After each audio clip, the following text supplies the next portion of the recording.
Olá, olá, boa noite, muito boa noite, sejam bem-vindos, bem-vindas à nossa live de segunda-feira. Hoje a nossa temática é bem interessante, nós vamos falar sobre a série da Netflix, Uma Nova Mulher, né? Vamos fazer algumas associações assim com os perfis psicológicos das personagens. Vou falar sobre as 3 personagens principais e o quanto que a Inquisição tirou de nós, né? Então, sejam bem-vindos, uma ótima noite. Bom, para quem não me conhece, eu sou Silvana Martins, sou estudiosa de tarô há muitos anos. E todas as segundas-feiras nós temos as nossas lives aqui para momentos de reflexão, né? Momentos onde a gente possa nos conectar com a nossa sabedoria interior. E hoje o nosso tema é bem legal, eu tenho certeza que é algo que faz a gente refletir bastante. Para quem já assistiu a série, é interessante porque aí você consegue fazer uma analogia. Quem não assistiu ainda, tem alguns spoilerzinhos aqui, mas faz parte, assiste depois. Mas é legal para que a gente possa trazer alguns pensamentos e reflexões sobre o tema, ok? Então vamos lá. Você aí pode clicar no aviãozinho, chamar alguém para poder assistir, né? Que eu tenho certeza que é um tema que faz você pensar na sua vida. E pode curtir, compartilhar e ativar as notificações para quando a gente colocar algum vídeo aqui você ser informada. Bom, vamos lá, vamos começar a falar então sobre a série Uma Nova Mulher. E aí eu gostaria de começar falando sobre o quê? Sobre o quanto a Inquisição tirou de nós, né? Quanto que a Inquisição mandou para a guilhotina, para a forca, para a fogueira, a nossa intuição, a nossa sensibilidade, a habilidade de nós nos conectarmos com a nossa essência. Quando a gente ouve, né, aquele jargão de que todas as verdades e de que todas as respostas moram dentro de nós, isso é muito verdadeiro. E nós fomos perdendo isso no decorrer da vida, por conta de tantas situações que foram ocorrendo, e hoje até com a racionalização, com a informatização, mais ainda, né, ficou mais agravante. As pessoas o tempo inteiro acessam o consciente para poder buscar respostas, querem pílulas imediatas para poder sanar as suas perguntas internas, os seus problemas internos, as suas confusões e demônios internos, sendo que, na verdade, você possui todas as chaves, você possui todas as respostas. E essa série, ela vem bem de encontro a isso, e esse momento que a gente está vivendo, justamente por quê? Porque assim, é uma série que, já começando aí, a gente vai vendo as simbologias e a sincronicidade das coisas, né? Então eu quero chamar bastante atenção para isso. Não vou falar sobre constelação familiar, até porque não sou uma consteladora profissional. O que eu faço mesmo é estudar e trabalhar com o tarô, e é justamente essa ferramenta que eu vou utilizar para poder fazer aí uma associação das personagens, da série, com uma deusa em específico, né, talvez 2 ou 3, e com alguns arcanos do tarô também, traçando ali um perfil de personalidade, deixando bem claro aqui que nós não possuímos um único perfil de personalidade. A todo momento a gente vai estar transitando entre alguns perfis diferenciados, mas tem ali um perfil meio padrãozão, que a gente muitas vezes opera em cima daquele perfil, e aí eu vou falar um pouquinho desse perfil dessas personagens. Bom, Uma Nova Mulher, o nome da série é super interessante, né, para nós bem legal, mas assim, o nome mesmo, né, é turco, a tradução é Oliveira, então já começa por aí, que a gente vai vendo também no decorrer da série, em alguns momentos, as personagens plantando uma árvore de oliveira, né? O Zaman tem uma oliveira lá que tá doente, que de repente vai curar a oliveira. E aí, assim, simbolicamente, o que quer dizer a oliveira? A oliveira é a árvore da esperança. Então, quando a gente pega na história a Arca de Noé, né, que a pombinha traz lá um galinho de oliveira no bico, né? E ainda por cima ainda existia o dilúvio. Aquilo era simplesmente um ato da sincronicidade, trazendo para Noé a mensagem de que existe terra, existe esperança, né? Tenha fé, porque isso tudo está passando, vai passar. E ali é interessante porque elas começam, a série começa onde uma das personagens, que é a Seve, que está com câncer, e aí ela resolve se tratar, mas antes delas chegarem na cidade, que ela vai fazer lá todo o processo, o trabalho interno dela, a Leila, que é amiga dela, passa em Atena, no templo de Atena. E ali elas fazem uma corrente, né, de oração, as três dão as mãos, e aí elas pedem para Atena a cura da Sevk.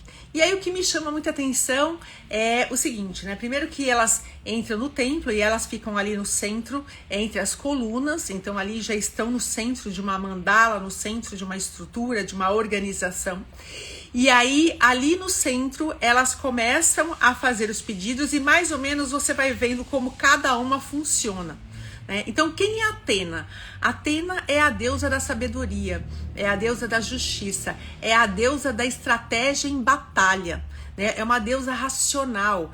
E hoje em dia, o que nós vemos muito, principalmente nas mulheres, é essa figura, né, de Atena, uma mulher mais racional, mais executiva, que é estrategista, que consegue fazer várias coisas ao mesmo tempo, que consegue liderar, que consegue comandar, né? Uma mulher inteligente, uma mulher que busca conhecimento, mas uma mulher meio desvinculada das emoções, das relações, né? Impera muito o poder. Então a gente vai vendo essa estrutura e a gente vai também percebendo essa estrutura nas personagens, né? Então no primeiro momento, a Sevk, que é a personagem que tá com câncer, na hora que ela fecha os olhos, ela se conecta com Atena e pede pela cura. Mas no primeiro momento ainda ela questiona, né? Mas o que você tá fazendo aqui? Segue adiante, nada de ir pra templo nenhum, mas a Leila insiste. E aí no primeiro momento ela pede a cura. Depois ela pede por um amor.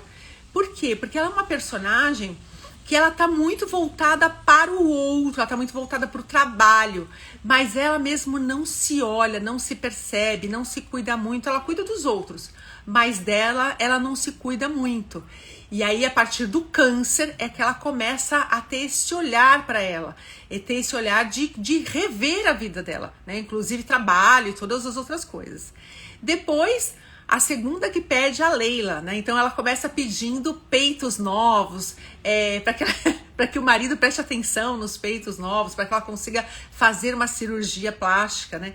Então ela tá muito voltada para beleza, para agradar, né? Para agradar o marido, para chamar a atenção desse marido, né? Ela quer muito ser amada também. E aí ela faz, ao contrário da Sevk, ela faz de tudo por conta de um amor e nem se percebe também, né? Então, assim, tem alguns problemas ali, ela de repente para com a atividade dela, larga a faculdade de psicologia, ela estava no último ano e aí se entrega a esse romance com esse marido e um filho, é extremamente inteligente, racional e tudo mais, mas abdicou também da vida dela pessoal, da própria prosperidade, para poder entrar nesse relacionamento. E depois a gente vai falar um pouquinho mais por que eu faço uma associação dela com o arcano específico do tarô. Daqui a pouco a gente vai falar um pouquinho sobre isso. E depois a gente tem... Aí ela pede o terceiro pedido dela é a cura da amiga. E aí a gente entra na Ada, que parece ser a personagem principal da série. A Ada, no primeiro momento que ela vai fazer um pedido ali pra Atena, primeiro que ela é extremamente descrente. E aí, quando ela fecha os olhos, ela fala que tá com vontade de fazer xixi. Depois, ela quer comer, né? Então ela fala assim, será que tô com fome? Será que não tem nada pra comer aqui? E aí, depois que ela demora um pouco, que ela vai entrando um pouco nela e ela pede. A primeira coisa, para que dê certo, né? A entrada dela no congresso, para poder participar de um congresso em Bruxelas. E aí, por último, ela pede pela cura da amiga. E depois, quando elas firmam essa conexão, as três pedem pela cura da amiga. Então, aí a gente já vê um pouco de como o feminino hoje, né, não é uma unanimidade, isso não é uma coisa assim que acontece com todas as pessoas, não estou generalizando, mas o quanto que o feminino hoje está muito no modelo da deusa Atena, né? Essa deusa mais racional, essa deusa mais executiva, que quer muito um amor, necessita muito de um amor, mas está blindada, né? O trabalho é uma prioridade, outras conquistas são outras prioridades e tem medo, na verdade, de se entregar na totalidade para um amor. O símbolo de Atena é a coruja e também a folha de oliveira, né? Então, aí a gente vai vendo como que a série vai trazendo pra gente esses símbolos que, de repente, se você não conhece, vai passando, né, totalmente desapercebido, mas para quem conhece vai fazendo total sentido. Então, a coruja, como símbolo de Atena, é fonte da sabedoria e é um animal que, ao movimentar a cabeça, ela tem uma percepção de ângulo muito grande das coisas, né? Então, a Atena é aquela que vai abrindo os caminhos, porque ela tem justamente essa percepção de direção. Ela vai te mostrando a direção, qual é o caminho que você precisa seguir. Com a oliveira, siga nesse caminho, porque há esperança, existe algo para você. Então a série já começa chamando a nossa atenção para isso, né? De que a oração em si, tudo aquilo que você vai se conectando, os pedidos que você vai fazendo, existe uma sincronicidade, existe uma resposta do universo que muitas vezes a gente não olha e não presta atenção nos símbolos que estão surgindo. Outra coisa também que é interessantíssima, que quando, logo no primeiro momento da série, a Sevik tá ali com o pai, né, comemorando o aniversário dela, comendo romã, e aí esse pai é assassinado, né? Então o cara tava cobrando uma dívida, o agiota, e aí queria dar um susto no pai dela, mas acaba atingindo o fígado dele e o mata ali na frente dela. Então uma coisa que é também simbólica, que a gente vai ver se repetir também no decorrer da série, para quem prestar mais atenção, ela tá comendo romã quando começa a série. Depois, quando ela encontra o Zaman, que é o constelador ali que vai assessorá-la no processo, ela entra na sala dele e tá comendo romã também. E depois, em outro momento, aparece também a romã. Então, o que é a romã? A romã é a semente da imortalidade, né? Que a gente usa também para a prosperidade, para a fortuna. No final do ano, tem muita gente que abre o romã, come o romã, separa 7 sementinhas e coloca as 7 sementinhas na carteira, né? E aí a romã tá lá para poder te trazer prosperidade, mas também é o símbolo da imortalidade, que Perséfone come, por exemplo, no submundo, quando ela deixa de ser a semente, a filha, e renasce para ser uma mulher, a rainha do submundo, né? E a gente vai vendo, vai assistindo a série e vai vendo essa transformação da Sevik, né? Então aquela pessoa que é extremamente cuidada pela mãe, a mãe sufoca, uma mãe possessiva, né? Que ela, durante muito tempo, arrastou essa mãe para todo lado. E aí a gente vai vendo esse desmembramento da Sevik da mãe, onde ela vai se tornando mulher, ela encontra um amor e tudo mais. Então, os símbolos são muito importantes. Todas essas respostas, todo esse chamado, tudo isso mora dentro de nós, né? E aí, por que eu quero fazer uma associação dessa série com o tarô? Porque muitas pessoas vêm para fazer previsão para o próximo ano, ou senão vai fazer um jogo tradicional de tarô e tudo mais, e as pessoas acreditam que eu, enquanto taróloga, que estou jogando, que estou lendo, algo que vem aleatoriamente, né? E de repente estou adivinhando tudo. Só que, na verdade, o tarô não é um processo adivinhatório só. Aliás, ele é divinatório. E é interessante, né, a gente olhar para isso e começar a desmistificar um pouco essa coisa de que o tarô é do diabo, do que o tarô não sei o quê. Porque, na verdade, o que acontece? Vou contar um pedacinho aqui da minha história com o tarô para vocês entenderem. Vou sair um pouquinho da série.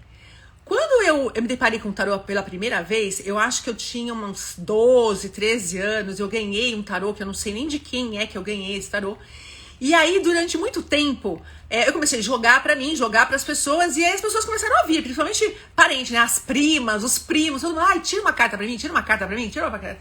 E eu não entendia nada, e também não tinha estudado nada, e eu queria só adivinhar, porque eu queria estar certa. Eu queria, de repente, que as pessoas dissessem, nossa, como ela sabe? Né? E também queria perceber que, de alguma forma, eu tinha uma sensibilidade que conseguia captar as coisas dos outros. Então, eu queria acertar. E aí, eu comecei a jogar. Só que aí, eu comecei a jogar e algumas coisas começaram a bater. E, principalmente, algumas coisas que eu olhava e falava assim, isso aqui e tal, vai acontecer tal coisa... e talvez você perca o emprego, não sei o que, não sei o que. E aí começou a acontecer e eu comecei a me assustar com isso. Porque eu falei, meu Deus do céu, né? Que é isso? Então, assim, é muita responsabilidade você simplesmente dizer pro outro que vai acontecer, né? Pra, de repente, satisfazer o seu eguinho, que é desse tamanho, né? E depois, o que você faz com isso? Então, o que eu fiz? Eu fiquei com muito medo. Eu guardei esse tarô e simplesmente aposentei durante muitos anos, né? Depois de, acredito eu, sei lá, de uns 13 anos por aí, o tarô bateu na minha porta de novo, né? Eu fui fazer um curso de Reiki e uma pessoa me apresentou uma carta de tarô, uma coisa meio louca, né? Mas me apresentou uma carta de tarô e pediu para eu tirar a carta de tarô. E eu tirei a carta do tarô. E aí eu olhei para aquilo. Quando eu olhei para aquilo, eu falei assim, meu Deus, né? Que carta horrorosa. Primeiro julgamento que veio, carta horrorosa. Eu gostaria de falar assim, então me traz um montinho aqui que eu quero devolver, essa eu não gostei, me dá outra figurinha. Mas aí, eu fiquei olhando para aquilo e não entrei, não mergulhei naquilo. Mas a pessoa que tirou para mim fez eu mergulhar na carta. E fez eu perceber o que tinha ali, o que eu tinha visto. O que eu tava fazendo, na verdade, da minha vida, né? E que eu não tava gostando de ver. Mas era a minha realidade, porque fui eu que tirei, né? E aí, dali, começou todo um processo, porque eu consegui me ver naquela carta, eu consegui ver a minha vida e o que eu tava fazendo, o que eu tava arrastando, o que eu tava vestindo, que não era meu.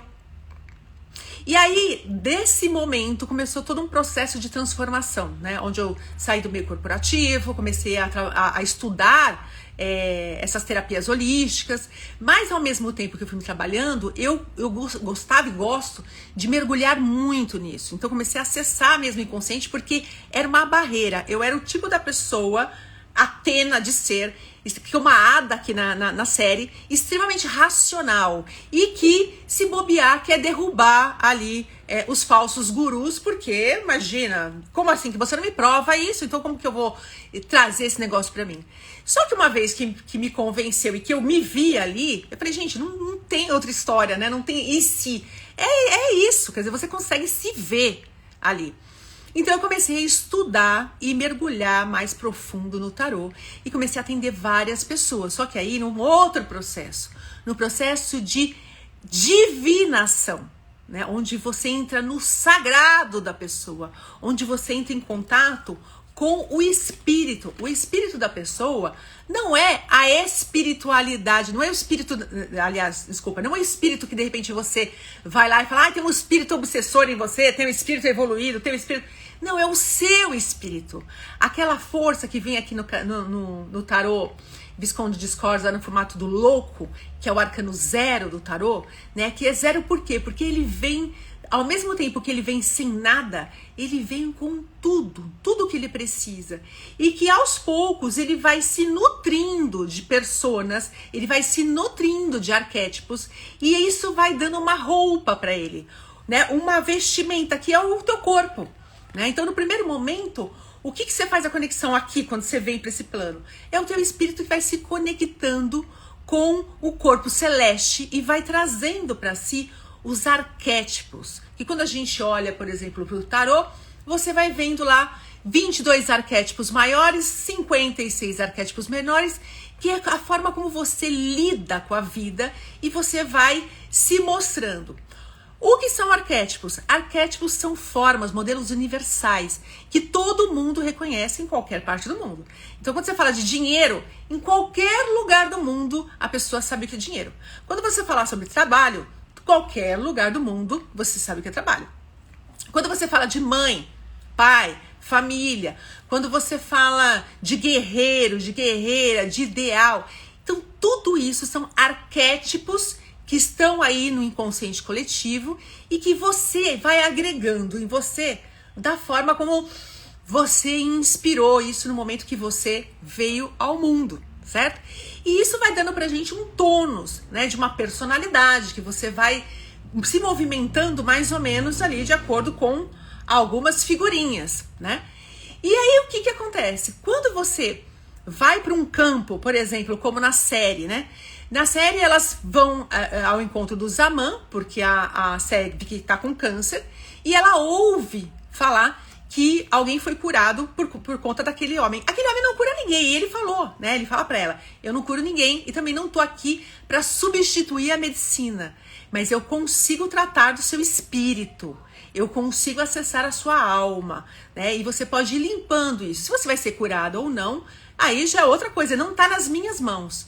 E é exatamente isso, né? Não está nas nossas mãos. Então, quando você vai num tarólogo, não é que a taróloga é boa, é que, na verdade, você está em conexão, está aberta, para que naquele momento que a pessoa faz um corte, através da sincronicidade, os símbolos e os arquétipos vão aparecendo e a pessoa vai fazendo a leitura, vai traduzindo aquilo para você. E o que eu acho muito interessante é que, como ali, naquele núcleo onde eles vão fazer a constelação familiar, acontece exatamente da mesma forma no tarô. Acontece da mesma forma em qualquer conexão que você vai fazer com um oráculo. Entende? Com uma força que é divina. Por quê? Você está acessando, não é Deus, o sagrado lá em cima, mas sim o seu sagrado. Aquilo que tudo sabe dentro de você.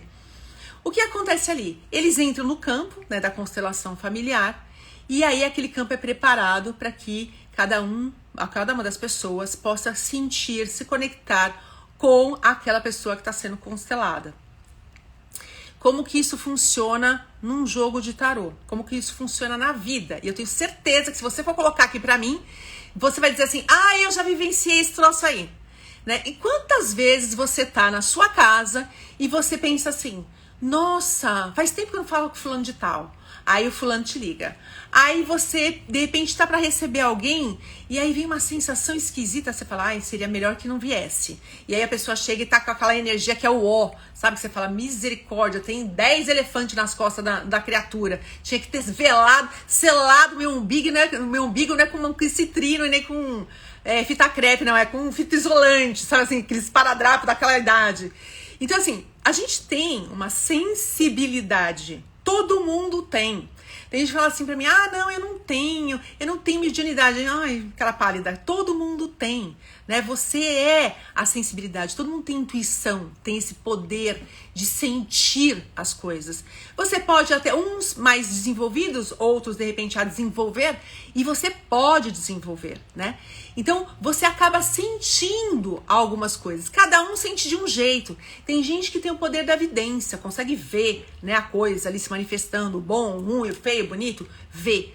Tem outras pessoas que têm uma audição apurada e através de um som consegue identificar se aquilo que está vindo é bom, se não é, se é por aqui, se não é.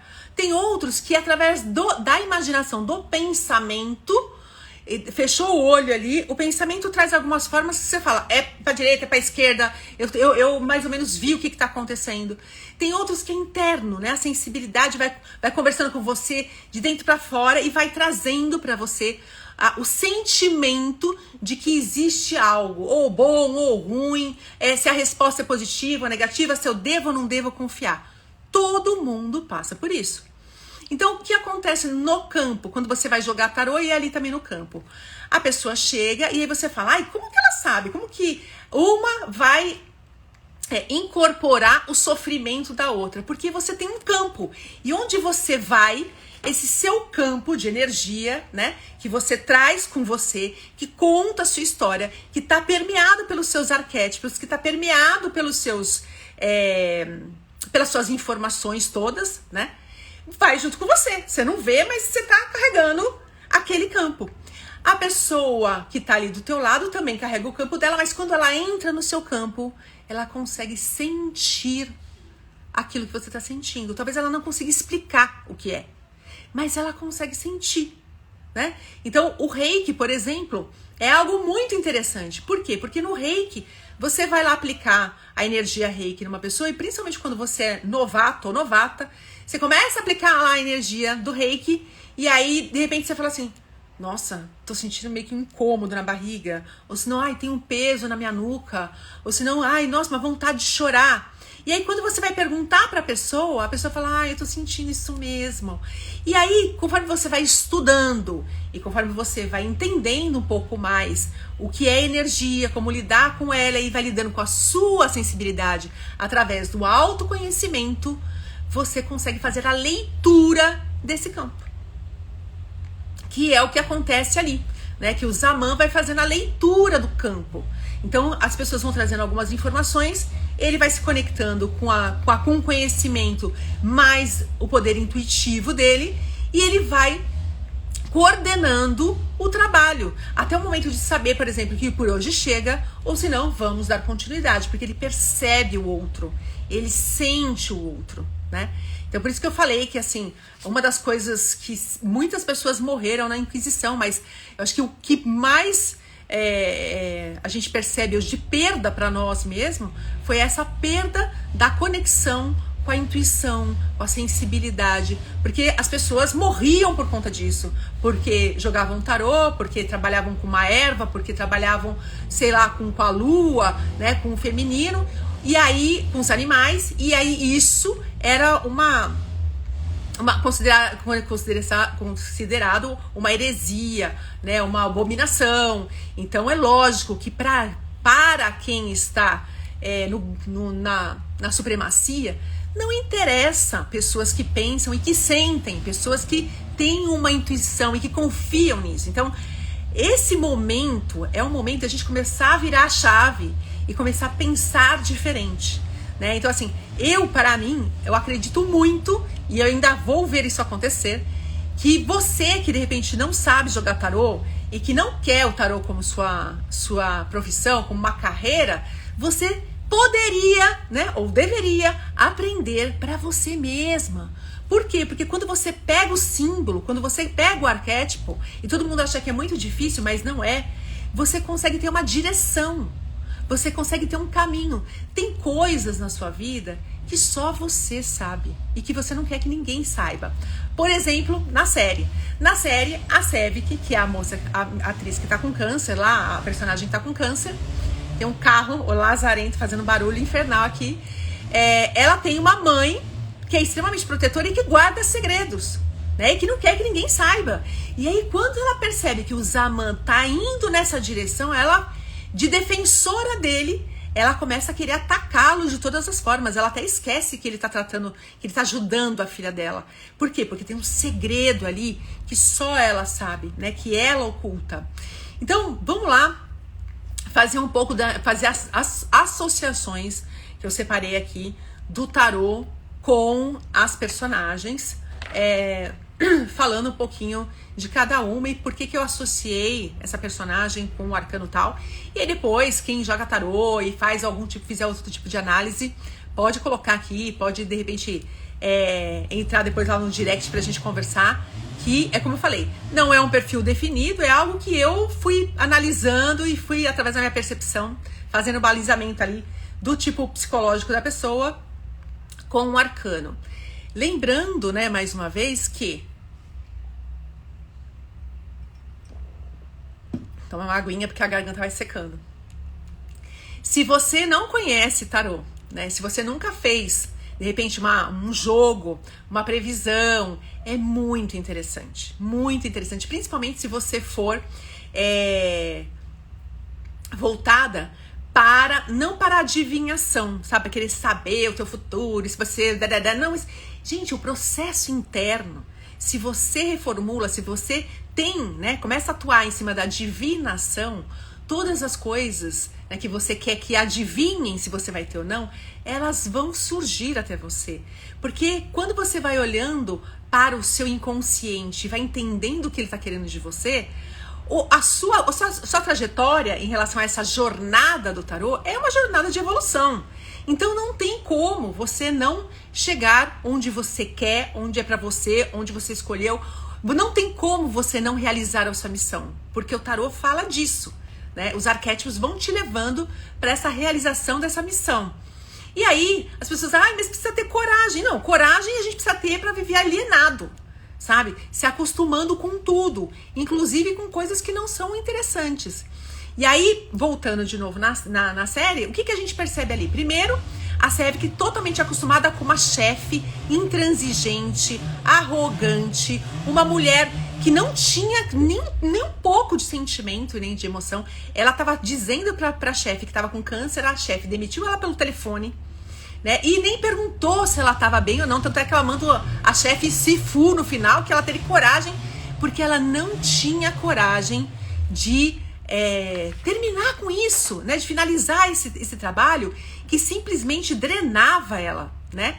O tempo inteiro, o tempo todo, ali ela sempre dizendo sim, né, para essa chefe, numa carência afetiva, de que assim, pelo menos eu estou sendo vista, vou ser reconhecida pelo menos por um cliente, por alguém, totalmente desengajada de si mesma, dos seus valores, daquilo que é importante.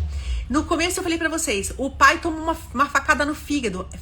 Ela, tão desengajada de si, ela desenvolveu um câncer no fígado, né? Pra honrar, de repente, essa família, pra honrar esse pai, inconscientemente falando. E a gente faz isso. Todo mundo carrega. Você é resultado de uma estrutura, de uma hierarquia, de familiares, parentes, antepassados que vieram antes de você. Então você acha que você veio limpinho, que você não traz nada, né? Você não é eles, mas você é uma somatória, você tem um pouco aí, algumas questões que você precisa resolver, né? E que tem coisas que você precisa devolver, que não é, né? Tipo, volta pro mar a oferenda, porque isso não me pertence. E a Sevik aqui na série é exatamente isso. Ela abriu mão dela, né, para poder ficar cuidando e arrastando essa mãe. Ela desenvolveu um câncer no fígado, que para honrar esse pai, que acabou morrendo ali.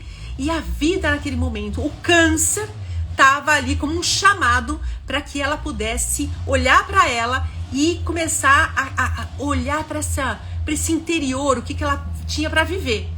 E aí é quando ela começa, né, essa busca dela mesma e melhora do câncer, casa, né, e depois volta de novo a se desengajar de si, parando de tomar medicação novamente. E aí até no fim da série ela passa mal de novo. Então assim, é um processo que, não, gente, mas esse carro hoje tá de lascar. É um processo que a gente muitas vezes patina nisso. Eu vejo nas terapias, né? Às vezes a pessoa tá indo lá, dá um passinho pra frente, daqui a pouco dá 2, 3 pra trás. Esse é o processo mesmo, mas você vai lapidando e vai melhorando, você nunca é o mesmo. Então eu associei a Sevik ao arcano 9 do Eremita. Aí você vai falar, nossa senhora, mas o arcano 9 do Eremita? Porque o Eremita, ele precisa, para ele ser o mestre dele mesmo, para ele encontrar a sua própria luz interna, ele precisa passar por esse processo de olhar para si. Ele precisa buscar o autoconhecimento. Ele precisa sair do mundo externo, de querer iluminar a vida do outro, cuidar do outro, se provar para o outro, para de repente encontrar a sua própria luz, o seu próprio caminho, né? Sem ficar permitindo o tempo inteiro ficar sorrindo, sendo fofa para todo mundo, né? E aí, que é o que acontece com ela lá, ela é aquela que resolve tudo para todo mundo, ela é super sociável, tá sempre otimista, mas é com aquele arzinho de que não tô bem, não tô satisfeita, uma sensação de solidão, né? Então o tempo todo ela fala, eu quero amar, vocês estão reclamando dos parceiros que vocês têm, mas eu quero amar, eu quero sentir orgasmo, né? Eu quero de repente ter alguém, porque é um sentimento de solidão o tempo inteiro.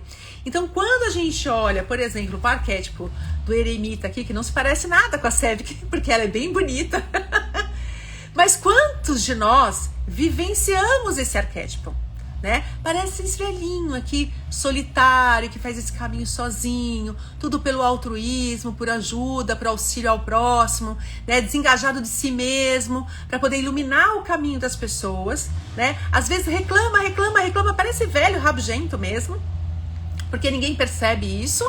E quando só desperta, quando algo no caminho atravessa seu caminho e dá-lhe um sacode para que ele possa olhar para si. Então, as pessoas que de repente se veem nesse arquétipo, a terapia é algo fundamental. Por quê? Porque assim, olha, desde que Freud e Jung, né, que são os pais das terapias, da psicologia, se identificaram com isso, porque antes o Jung, por exemplo, psiquiatra, né, e aí eles perceberam que tinha que ter uma continuidade, que você precisava de repente olhar para tudo isso, olhar para o seu inconsciente, olhar para a sua sombra, olhar para as suas fragilidades, para os seus complexos, para você se autoconhecer. Muitas pessoas vêm no decorrer do tempo se buscando a todo instante. Então você vai olhar para aquilo e você vai identificar que, olha, de novo você está atuando nisso, mas isso não é teu, isso não te pertence, isso você precisa devolver, isso você já devolveu, isso aqui você precisa ressignificar. Então você vai fazendo, vai separando o joio do trigo e começa a iluminar o seu caminho, trazer a luz do seu espírito para fora. Você começa a se ver.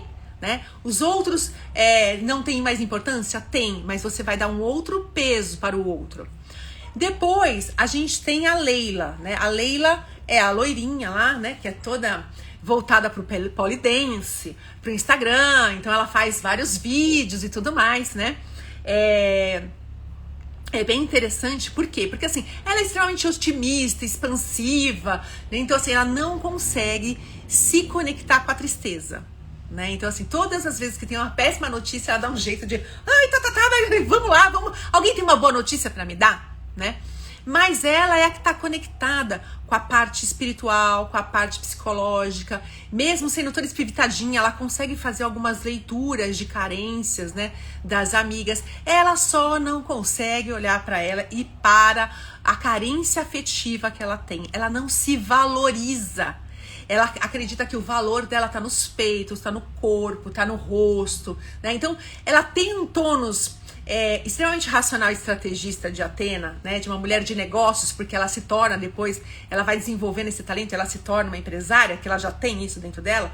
Mas ela é muito Afrodite, né? Aquela mulher que de repente... E aí eu tô falando da Afrodite num aspecto negativo, tá? Porque o aspecto evoluído de Afrodite não é isso. Ainda bem que a gente sempre tem, né, a polaridade. Mas eu tô falando aqui desses aspectos quando tá mais denso, mais pesado, que é como elas começaram a série, né? Então você vai vendo ela totalmente carente, aí quer um amor, né? Ela quer, eu amo meu marido, mas o marido já não ama mais, trai ela. Mas ela tá ali, tentando resgatar aquilo de qualquer jeito. E ela faz de tudo, ela é lingerie, é polidense, tudo, até numa lojinha que vende peito falso. Ela entra lá pra de repente, peitos, ela é alucinada por peitos, né? E se a gente for analisar isso, o que é o peito, né? Simbolicamente falando, é a nutrição, é a fonte de nutrição, né? Que a gente tem na infância, né? Aquilo que te nutre, que te afaga. Então o que ela tá precisando? Ela tá precisando ser nutrida, ser reconhecida, ter valor próprio, ser afagada, né? Ser cuidada. E aí, quando ela faz a constelação, que ela percebe, ela tem medo de entrar na água, e aí é outro símbolo, né? Então, assim, as águas estão conectadas com os nossos valores, está conectada com a nossa prosperidade. É um elemento diretamente ligado com os seus recursos financeiros, porque está ligado com valor, né? Então, se ela ali tinha medo de entrar, e depois ela descobriu, através da constelação, que uma ancestral dela tinha sido morta, né? E a pessoa ainda deixou lá o saco de dinheiro dela no barco do cara que matou ela.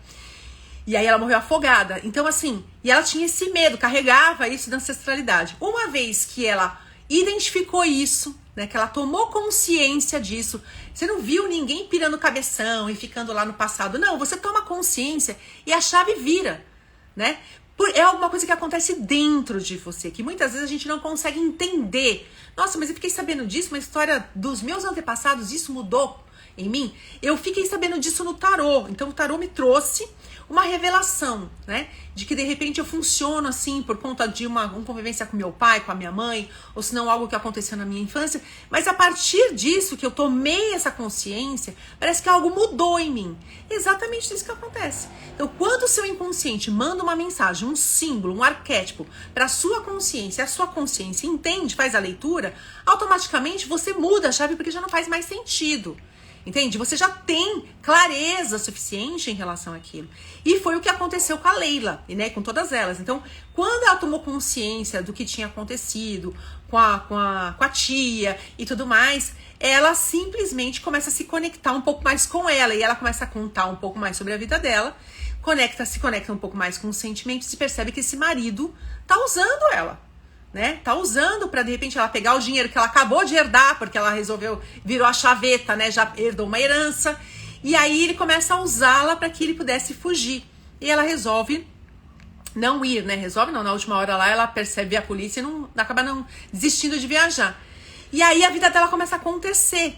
E ela começa a olhar pra si, né? Então, quando a gente vai fazer uma associação, eu associei a Leila com o arcano do carro. Por que o carro, né? Porque o carro é justamente esse arcano aqui, tá vendo? Ó, a mulherzinha aqui com 2 cavalos aqui seguindo adiante, né? Então, assim, quem é regido por esse arcano, né? Por esse arquétipo, primeiro que ele tem duas frases em si, né? Eu lidero, eu sou liderado. Então, isso é muito forte no arcano do carro. Por quê? Porque o carro é o movimento, é eu na minha vida, é eu buscando a vitória, é eu buscando as minhas conquistas, os meus valores, é eu, de repente, seguindo a minha vida de acordo com aquilo que o meu coração pede, que o meu coração manda.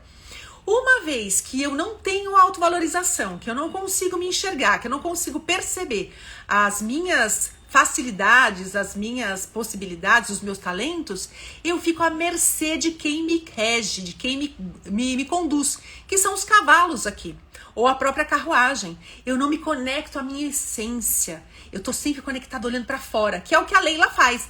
Ela o tempo todo ela tá olhando pra fora, né? Então é no Instagram, é não sei aonde, não sei o que. Ai, amiga, tira foto aqui. Ai, mas tô linda ali. Ai, não sei o que, não sei o que lá. E uma coisa que é muito interessante também, que faz muito fusão aqui com o arcano do carro, ela muda rapidamente. Então ela tá chateada, né? Tá meio aborrecida, mas de repente ela pega o Instagram e ela fala: oi, gente, tudo bom? Eu tô aqui fazendo não sei o que, sorrindo, tá? Me siga lá, tal, vem aqui. E daqui a pouco voltei de novo pro meu estado, né? Por quê? Porque o carro tem essa polaridade. Horas, de repente, você vai pra direita, vai pra esquerda, você vai pro centro. Então, assim, você consegue transitar em relação às suas situações de uma forma fácil, sutil, onde o outro nem percebe. Então, ela tem essa facilidade de estar transitando aí em relação a esses arquétipos que ela carrega, né? Tanto a Afrodite, que de repente vai se trabalhar ali, vai trabalhar seus altos valores, e aí talvez, né, espero eu que tenha a segunda temporada e a terceira da série, porque eu adorei. E tomara que a gente vá vendo aí essa construção que ela vai fazendo em cima dela, mas ali já enquanto empresária, né, que ela já monta ali um restaurante, chama um sócio para fazer parte dessa sociedade ali com ela, que é o Fico, que é um personagem super interessante, né, que de repente não tem uma resistência em falar de amor, mas o tempo todo é uma pessoa que serve, que tá ali, que é parceiro, né, que tem empatia pelos outros, tal, que também tem seus perrengues ali para viver, mas hoje eu não vou falar sobre isso. E aí ela pega e chama ele para ser o parceiro dela, que é um parceiro diferente daquele que tá preso, né? E por fim, a gente tem a Ada. A Ada é a médica, né? Então a Ada é a médica que ela o tempo todo questiona tudo que está sendo feito e ali o trabalho que a Sevik está fazendo com o Zaman. Então no começo ela acha que ele é um impostor, que ele é uma fraude, e aí ela fala que quer fechar o lugar.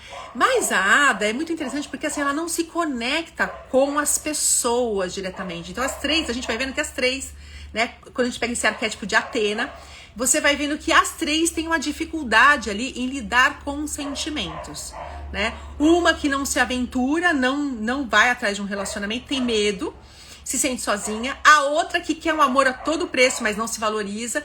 E a outra que de repente tem ali o amor, mas não se entrega, né? Ela não se entrega pro amor. Então, a todo instante, o trabalho é mais importante, ela conquistar uma posição, e não por vaidade, mas porque ela tem uma necessidade de ser útil, de servir, de conhecer cada vez mais para poder servir. E aí, por exemplo, nas relações, né? Então ela tá com um marido que ela não é o marido que ela gosta, então a prioridade sempre é o trabalho. E depois também um ex-relacionamento que não deu certo, né? Que ela se entregou e não deu certo e ela simplesmente fechou, né? Pra balanço. E tem um problema com a mãe ali, um problema com a mãe diante da doença do pai. Então ela não fala mais com a mãe. E aí você vai ver ela se fechando só no mundo dela, que é só aquele mundo científico que ela consegue comprovar. E todas elas vão sofrendo. A Ada eu associei com o arcano 5 do tarô, né, que é o Papa. Quem é o Papa? O Papa é o servidor, né? É aquele que nasceu para servir. É o racional, é o científico, que dentro de uma hierarquia ele vai fazer de tudo para poder derrubar os falsos gurus, né? Enquanto ele não tiver convicção que aquilo funciona, ele vai querer derrubar, que é o que ela faz. Que de vez ou outra, quando ela se permite um amor, por exemplo, ela vivencia um pouquinho e ela vai lá pro arcano do carro, pro arcano 7 o carro. Depois, quando ela tá arrogante, que ela pergunta pros amants assim, eu sou a doutora Ada, e você quem é? Então, assim, essa arrogância vem um pouco da justiça do arcano 8, né? Topetão, eu sou o poder, te dou uma carteirada. Você tá pensando que você é quem, né? Pra poder, de repente, estar aqui se posicionando e falando comigo assim. E aí a gente vai vendo, né? Ela se construir, a Ada se construir ali, uma postura muito voltada para essa coisa de estar preocupada, ela se preocupa muito com as amigas ali. Mas o tempo todo ela tá estudando, então ela tá estudando quando o pai tá morrendo, ela tá com um livro ali estudando, né? O marido chama ela, fala que tá separando, e ela corre pro trabalho. É lógico que você vai falar, mas tem as responsabilidades. Eu sei disso, mas por que de repente ela foca nessas coisas? Porque é o perfil dela. Ela tem esse perfil psicológico onde o racional, o pensamento é muito mais fortalecido. Ela escapa da dor, ela tem que escapar do sofrimento, ela quer resolver isso. Ela quer simplesmente trazer algo que seja útil, que possa sanar as dores para não entrar em contato. Ela viu o pai dela morrer com câncer e tudo mais. E na história dela também tem um segredo. E aí é que é muito interessante. Por quê? Porque quando você joga o tarô, quando você, seja lá o que você for fazer, uma constelação familiar, começa a trabalhar na sua cabeça isso. Não é a pessoa que é boa, maravilhosa, excepcional. É lógico que a pessoa que está fazendo a leitura, ela precisa estudar sobre, ela tem que ser extremamente profissional e ética, e ela tem que ter uma sensibilidade já treinada para poder fazer a análise do que está saindo ali. Certo? Porque você não vai entregar também os seus símbolos na mão de qualquer pessoa. Então você precisa olhar para isso. Mas o que está sendo analisado ali são os símbolos que você escolhe para que isso seja visto, para que você consiga acessar o seu inconsciente, todas as respostas que estão aí dentro e consiga dar um rumo para a sua vida, né? Consiga fazer ali, você vai fazer um mapeamento e depois você vai dar sequência para aquilo, né? Então tem gente que fala assim pra mim, ai, eu não gosto muito de jogar tarô, porque depois eu fico com aquilo na cabeça, e aí eu fico só pensando naquilo que foi dito pra mim. Primeira coisa, né? Em algumas situações, quando eu percebo qual o perfil psicológico da pessoa, muitas vezes eu tô jogando tarô, mas eu mostro pra ela, né? Eu falo assim, olha, o que significa isso daqui pra você? Que caminho você deve tomar? E sabe o que é muito interessante? A pessoa olha pra mim e fala assim, eu não sei jogar tarô. Eu falo assim, então, mas traz um pouco mais, né? Hoje mesmo, na sessão de terapia, um paciente que, muito no racional, eu preciso, e aí o tempo todo tá se cobrando, sabe? Aquela tendência ao perfeccionismo. Eu falei, vamos dar um tempinho, assim, só um pouquinho. Eu vou embaralhar aqui o tarô, eu vou dividir o meu tarô em 3 montes, e você vai escolher um monte, da esquerda, da direita ou do centro, tudo bem? Tudo bem. Então escolhe pra mim, escolho da esquerda. Ok, então eu já vejo que tem assim, alguma coisa no passado que conecta essa alma lá. E aí eu falei pra ele assim, me diz aí, aqui tem 21 cartas que você escolheu, de 1 a 21, qual a carta que você quer? Ele falou, primeiro ele falou 13, depois ele falou, não, esquece, eu quero a 17. Eu falei, tá bom. Então fui lá, contei 17, tirei um arcano, tirei uma carta, um arquétipo. Que arquétipo? Da lua.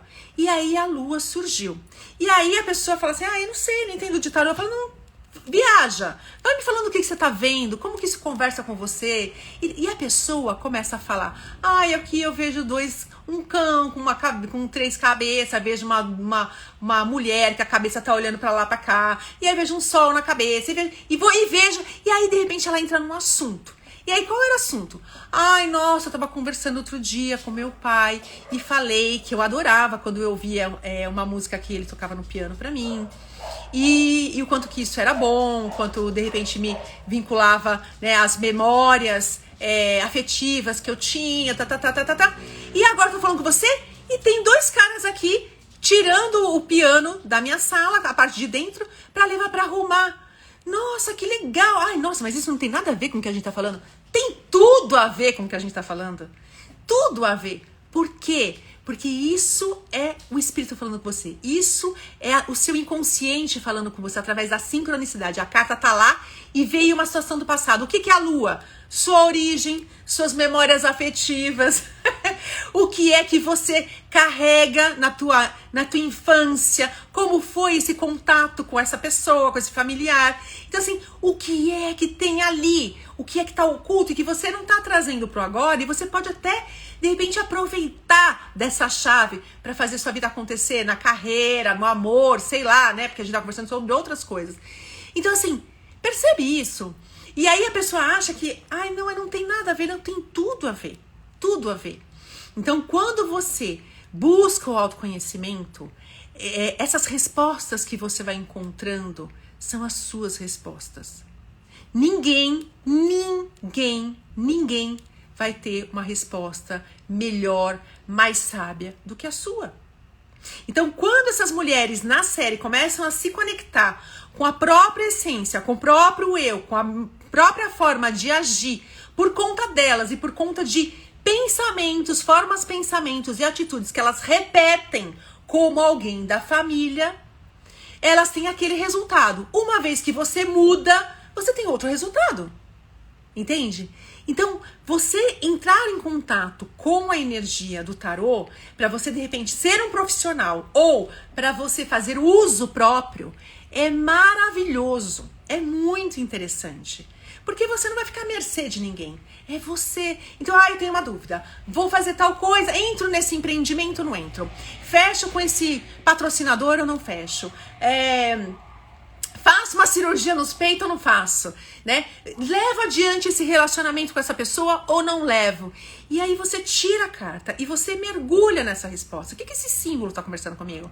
O que ele está dizendo? É lógico que quando você vai aprender, você entra no curso, você vai vendo que essa constelação sistêmica que te envolve, né? Que é planetária, que é zodiacal, que vem te incorporando com os arquétipos, ela vai te dar um direcionamento. Você não fica ali, ai meu Deus, mas eu não entendo nada disso, como que eu vou fazer a leitura desse símbolo?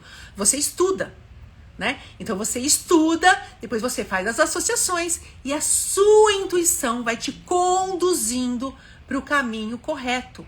Então, como eu falei no começo, os arquétipos, tanto do guerreiro, quanto do dinheiro, quanto da comunicação, quanto da família, da sua personalidade, do seu trabalho, do seu relacionamento, daquilo que você precisa mudar, dos seus ideais, da sua missão de vida, dos seus amigos, da sua espiritualidade, todos eles estão girando em torno do seu sol, da sua identidade, entende? E o que é que a gente vem fazer aqui? Como diz o Jung, um caminho de individuação, onde você se diferencia do coletivo. Por quê? Porque por mais que você tenha tudo isso, e isso faz parte do coletivo, para você o formato sempre é diferente do outro. Entende? E quando a gente vai jogar o tarô, você consegue ver onde é que esse arcano ou que esse arquétipo tá se encaixando e como ele conversa com você. Então, por exemplo, aqui no caso da Leila, a Leila tem essa situação de desvalorização, né? Ela não consegue se autovalorizar. E aí o que acontece? O que você vai fazer? Você vai olhar o que ali? A casa dos valores, né? Como ela lida com isso? Como que são esses valores, essas virtudes internas? Como ela, de repente, percebe as competências, os talentos dela, né? Como é a ligação dela com o dinheiro, com a troca, o dar e o receber. Ali na série, por exemplo, ela só dava, né? Literalmente. Na hora que a casa cai, ali devia ter uma torre, na hora que a casa cai, que o marido fala pra ela, nós estamos falidos, ela também cai do polidense, né? Então, por quê? Porque assim, o valor tá totalmente no outro. É o outro que provê. O outro provê tudo. Provê amor, provê sexo, provê elogios, provê dinheiro, provê casa, provê tudo. E você fica vendido, né? Vendida na mão do outro. Por quê? Porque você tá em total desvalia. Então, quando a gente vai entrando em contato com esses símbolos e com esses arquétipos, você simplesmente vai se autoconhecendo e a vida vai migrando aí para um caminho de evolução. E eu tenho certeza que você vai se sentindo bem melhor e bem mais feliz, bem mais sereno em relação ao caminho. A vida vai fluindo e não vai sendo atropelada, massacrada ou totalmente estagnada que você não consegue dar um passo a seguir. Tudo bem, meus amores? Então, essas são as nossas considerações em relação a essa série Uma Nova Mulher. Para quem não assistiu, assista, você vai amar. Né? Para quem de repente quer fazer outras considerações e quer de repente fazer algum tipo de associação diferenciada do que eu fiz aqui com esses arcanos do tarô, fique à vontade, né? Nada é rígido, tudo é permitido, a gente pode de repente analisar juntos. Deixem aqui seus comentários, curtam, compartilhem. Nos siga lá no YouTube, né? Se inscreva no canal, que a gente está montando nosso canal do YouTube. E eu aguardo vocês na próxima segunda-feira. Gratidão eterna. Obrigada, Cabelinha. Beijo a todos. Tchau, tchau.